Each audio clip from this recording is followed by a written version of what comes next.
अस्सलाम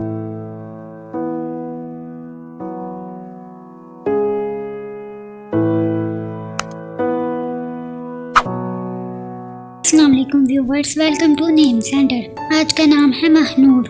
महनूर नाम की इंग्लिश में स्पेलिंग MAHNOOR। महनूर नाम का मतलब चांद की रोशनी, चांद की चमक और चांद का नूर है। महनूर नाम का शुमार लड़कियों के नामों में होता है। महनूर नाम में 6 हरूफ और 2 लफ्ज़ हैं। महनूर अरबी ज़ुबान का नाम है। महनूर नाम के अफराद के लिए खुशकिस्मत नंबर 5 माना जाता है। महनूर नाम का बुर्ज असद और सितारे का नाम शम्स है।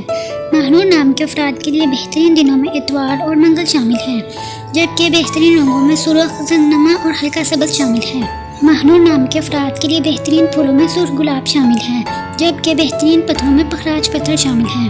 खुशकिस्मती वाले दांतों में इंचों के हिसाब से तांबा शामिल है। आपको वीडियो कैसी लगी कमेंट बॉक्स में ज़रूर बताएं और अपने नाम का मतलब जानने के लिए कमेंट बॉक्स में कमेंट करें। अगर आपका नाम महनूर है तो वीडियो को लाइक करें, शेयर करें और चैनल को ज़रूर सब्सक्राइब करें। तो फिर मिलते हैं किसी और वीडियो में, तब तक के लिए अल्लाह हाफिज़। Thanks for watching.